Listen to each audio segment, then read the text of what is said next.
तो अगर मैं WWE से थोड़े टाइम के लिए रीसेंट टाइम वाले Beastie boy baby face Lesnar को हटा दूं तो इससे पहले टेलीविजन पे काफी रेयर होता है कि लेसनर आते टेलीविजन पे और वो आके हंसते मजे वगैरह करते पूरे सेगमेंट के अंदर, क्योंकि वो लेसनर था खूंखार लेसनर, वो लेसनर था बीस्ट इनकार्नेट। लेकिन आपको याद होगा उनकी रिसेंटली यूनिवर्सल टाइटल रेन के अंदर हमें एक सेगमेंट दिखाई दिया था जहां पर लेसनर और आर-ट्रूथ दोनों एक सेगमेंट में थे और रिसेंटली इस सेगमेंट को लेकर आर-ट्रूथ ने कुछ बड़ी बातें और इंटरेस्टिंग वाली बातें रिवील की हैं, क्योंकि ये सेगमेंट अनस्क्रिप्टेड था और लेसनर को हंसाने के लिए कहा था WWE ने। इसके अलावा बैक स्टेज के ऊपर भी लेसनर और आर-ट्रूथ को लेकर इसके बाद काफी सारी चीजें होती हैं। तो जो कहानी है, जो पूरी स्टोरी है, सही में काफी कमाल की है। रिसेंटली रोमन रेंस ने एक और जो माइलस्टोन कह सकते हो उसको अचीव कर ली है और उनके जो माइलस्टोन के अगले टारगेट हैं वो है हमारे viper will Randy Orton. So without wasting any time let's begin this video. तो वीडियो को पहले हम लोग डे 1 2022 के पेपर व्यू के साथ शुरू करेंगे। और अब जो WWE चैंपियनशिप मैच है सभी जानते हो फेटल 4 मैच बन चुका है, क्योंकि बिगी को टाइटल डिफेंड करनी पड़ेगी बॉबी लैशली, सेथ रॉलिंस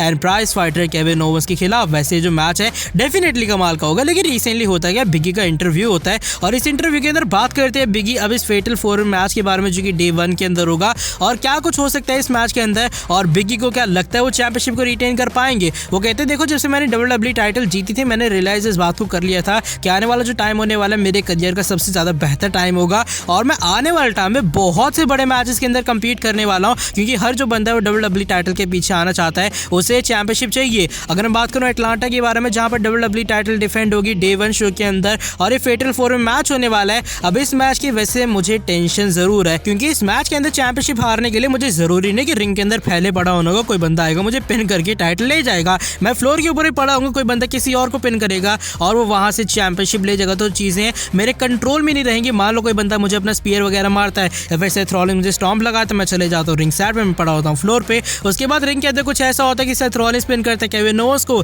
या फिर केविन ओवेंस पिन करते हैं सेथ रॉलिंस को, हो जाता है काम तमाम, या फिर लैशली को पिन होता है, लैशली किसी को पिन करता है। तो जो ये जो सारे सर्कमस्टांसेस कह लो, जो सारी सिचुएशन कह लो, वो मेरे हाथ में नहीं होंगी, वो मेरे कंट्रोल में नहीं होंगी। इसलिए डे 1 शो के लिए मैं भी फिलहाल थोड़ा नर्वस हूँ, क्या वहां पर मैं अपनी टाइटल को रिटेन कर पाऊंगा या फिर नहीं। तो ये कुछ बड़ी बातें कही हमारी WWE चैंपियन बिगी ने डे 1 2022 के पेपर व्यू को लेकर, जहां पर होने वाला है WWE टाइटल का एक फेटल 4 में match. Let's see WWE title match absolutely एक बैंगर मैच होगा, लेकिन क्या बिगी अपनी चैंपियनशिप को इस मैच के अंदर डिफेंड कर पाते हैं या फिर नहीं। जो नेक्स्ट अपडेट है वो इस बार जुड़ी है हमारे tribal chief universal champion head of the table Roman Reigns के बारे में और रिसेंटली रोमन रेंस ने एक और माइलस्टोन हासिल कर ली है और अब जो उनके नेक्स्ट टारगेट है इस माइलस्टोन के अंदर वो है वाइपर विल रैंडी ऑर्टन। होता है कि अगर मैं बात करूं WWE के अंदर कंबाइंड चैंपियनशिप की, जिसमें WWE टाइटल और यूनिवर्सल टाइटल आती है और साथ ही में इसमें आती है वर्ल्ड हैवीवेट चैंपियनशिप। तो जो उसका स्क्रीनशॉट आप लोग देख पा रहे हो कि यहाँ पर अभी फिलहाल जो रोमन रेंस है वो 9th नंबर की पोजीशन के ऊपर है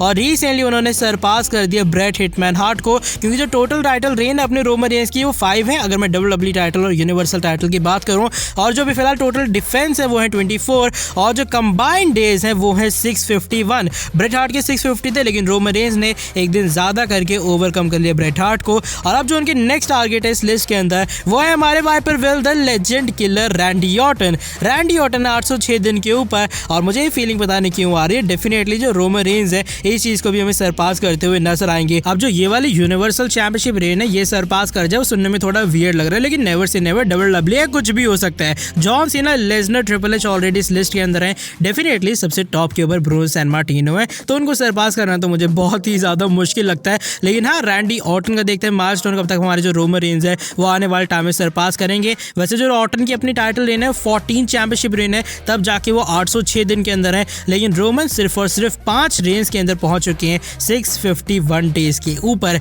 इसको लेकर आपका क्या ओपिनियन है? जब रोमन रेंस ने रिसेंटली ब्रेट हिटमैन हार्ट का जो रिकॉर्ड है, जो माइलस्टोन है, वो कर लिया सरपास और अब वो बढ़ रहे हैं हमारे लेजेंड किलर की तरफ। अपना ओपिनियन आप लोग शेयर करना कमेंट सेक्शन में। बाय द वे, आज की जो हमारी नेक्स्ट फाइनल अपडेट है वो इस बार जुड़ी है बीस्टी बॉय ब्रॉक लेसनर और आर-ट्रूथ के सेगमेंट के बारे में, जो कि एक बार मंडे नाइट रॉ के अंदर हुआ था और जिन लोगों ने सेगमेंट देखा होगा ना, उस टाइम फील आई थी कि यार लेसनर काश बेबी फेस होते, क्योंकि सही में जो सेगमेंट है वो काफी ज्यादा कमाल का था। Finally baby face Lesnar WWE में काफी कमाल धमाल वो कर रहे हैं, उनके सेगमेंट एंजॉयबल ना हो, आजकल ऐसा होता नहीं है। चलो बाय द वे, बात करते सीधा मुद्दे के बारे में। होता है कि रिसेंट टाइम में आर-ट्रूथ का इंटरव्यू होता है और आर-ट्रूथ बात करते हैं इनके और लेसनर के सेगमेंट के बारे में, जो कि ज्यादा कुछ फेमस नहीं है, लेकिन इस सेगमेंट को लेकर आर-ट्रूथ के पास काफी सारी इंटरेस्टिंग चीजें बताने के लिए। और वो कहते हैं एक तरह का ये जो पूरा का पूरा प्रोमो सेगमेंट था लेसनर और आर-ट्रूथ के बीच में, ये था अनस्क्रिप्टेड, क्योंकि यहाँ पर लेसनर को कोई भी बातें नहीं पता थी जो कि एक्चुअल में R-Truth कहने वाले थे। अब इस वाले पूरी अनस्क्रिप्टेड वाली चीज़ के ऊपर भी एक बहुत ही तगड़ा सा कैड़ा वाला लॉजिक है।